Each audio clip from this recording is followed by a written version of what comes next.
Setelah terkubur 20 hari, bisakah forensik mengungkap misteri? Polisi membongkar makam Sutrimo, orang dekat ex-Jampitsus Febri. Otopsi ulang diharapkan dapat menemukan bukti baru untuk melengkapi proses penyidikan dan mampukah ekshumasi menguak fakta dan menjawab semua kejanggalan? Untuk membahas selengkapnya lebih lanjut telah bergabung bersama kami ahli forensik Dr. Dian Novita. Selamat sore, Dok. Selamat sore, Mas David. Ya, Dok, dalam kasus kematian Sutrimo yang dinilai janggal, ya, seberapa penting ekshumasi untuk mengungkap cause of death yang sebenarnya? Ya, terima kasih Mas David.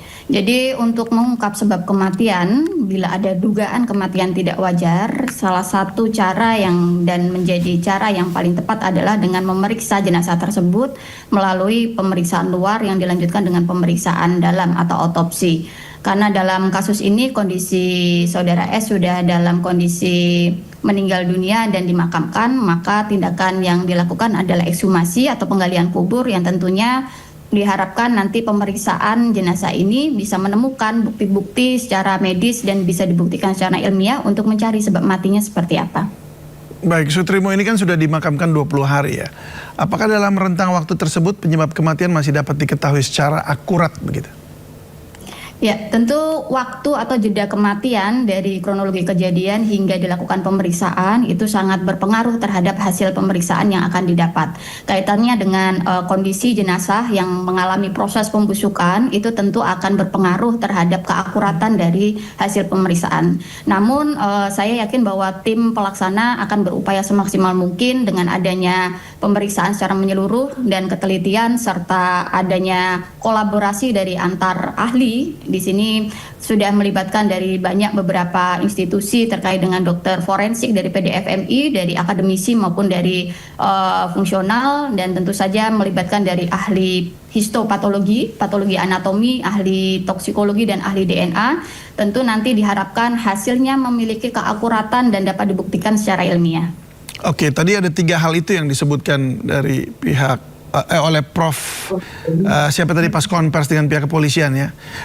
Ada histopatologi lalu DNA juga ya. Ahli DNA, ahli toksikologi dan juga toksikologi. dihadirkan. Nah, untuk yang pertama dulu tadi itu apa yang dicari untuk mendapatkan apa dari histopatologinya?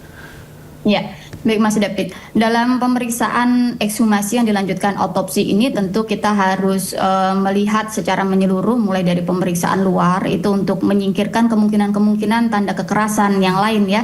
Di antaranya apakah ada luka-luka karena kekerasan tumpul, kekerasan tajam atau senjata api, dan termasuk tanda-tanda dugaan keracunan apabila masih bisa ditemukan ketika dalam kondisi 3 minggu ini. Nah, selanjutnya dilakukan pemeriksaan dalam atau otopsi itu harapannya adalah untuk melihat organ-organ yang ada di dalam, apakah ada kemungkinan penyebab lain seperti penyakit misalnya ya, atau termasuk pengambilan sampel-sampel organ yang nanti akan dilanjutkan untuk pemeriksaan toksikologi dan histopatologi untuk mencari apakah masih ada zat-zat yang tersisa atau residunya yang bisa memberikan petunjuk apakah sebab kematiannya ke arah sana. Baik, apa ada perbedaan informasi yang bisa diperoleh dari otopsi terhadap jenazah yang masih baru dengan yang setelah ekshumasi? Iya, perbedaan itu tentu akan berpengaruh juga terkait dengan hasil pemeriksaan. Semakin cepat untuk dilakukan pemeriksaan dari waktu kejadian yang terjadi di hari H misalnya ya, maka akan lebih akurat dan lebih memiliki penampakan luka-luka yang ada, kemudian organ-organ termasuk cairan-cairan tubuh yang mungkin masih bisa terperiksa dengan baik ya. Tentu dengan jeda waktu ini menjadi tantangan tersendiri untuk tim forensik untuk bisa melihat ya tanda-tanda baik dari perlukaan maupun zat-zat yang masih tersisa di organ-organ tersebut. Oke, nah ini salah satu dugaannya Sutrimo ini diracun ya, ini dugaan aja. Apakah racun masih bisa terdeteksi setelah jenazah dikuburkan selama beberapa minggu?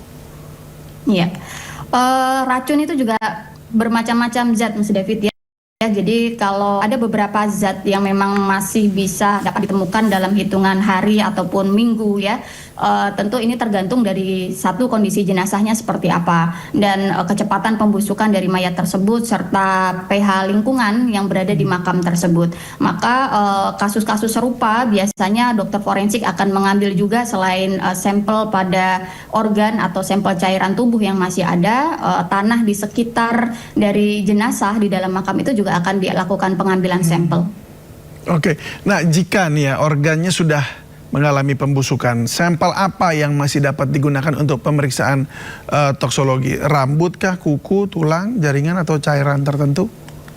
Ya, apapun jaringan, terutama yang kaitannya dengan sampel toksikologi bisa diambil ya. Kalau darah mungkin sudah rusak atau lisis ya, jaringan-jaringan lain yang bisa diambil diantaranya lambung, saluran sampel-sampel saluran pencernaan seperti kerongkongan, kemudian apabila curiga bahwa zat ini masuk melalui saluran pernafasan, tentu sampel-sampel di swab tenggorok ataupun di paru-paru ya, dan organ-organ lain yang bisa diambil tentu bisa memberikan petunjuk yang akan lebih lengkap dan memiliki akurasi yang lebih bagus. Oke, jenis racun apa sih dok yang relatif mudah terdeteksi setelah kematian dan jenis apa yang justru cepat hilang atau terurai setelah kematian? Zat-zat toksikologi itu juga jenisnya banyak sekali dan tergantung juga dipengaruhi oleh jenis zatnya, kemudian cara masuk ke dalam tubuh seseorang, kemudian berapa kadar yang dikonsumsi oleh jenazah tersebut.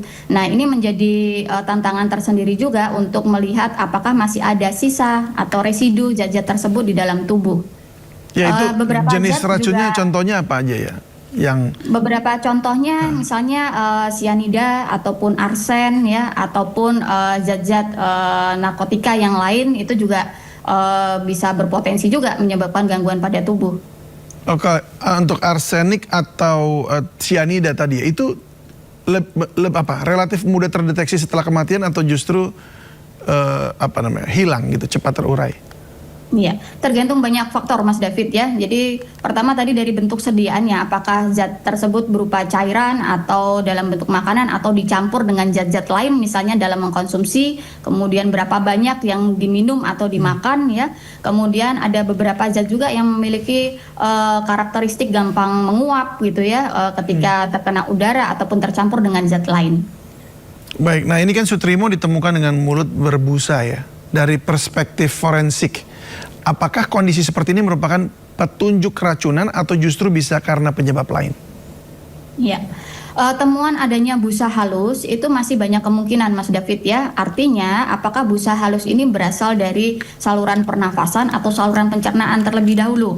Kalau di saluran pencernaan maka dapat muncul busa halus apabila terganggu saluran nafasnya, misalnya terjadi sumbatan pada jalan nafas ya.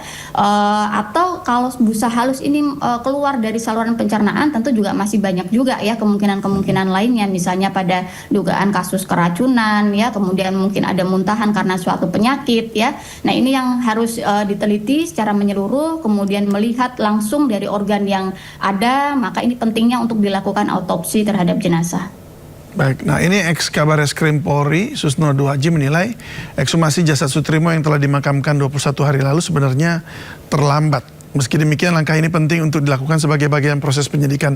Kita simak dulu cuplikannya. Siap. Nilai terlambat ya, ini terlambat ya, tapi tidak ada kata terlambat itu dalam penyidikan ya, lebih baik telat daripada tidak gitu kan.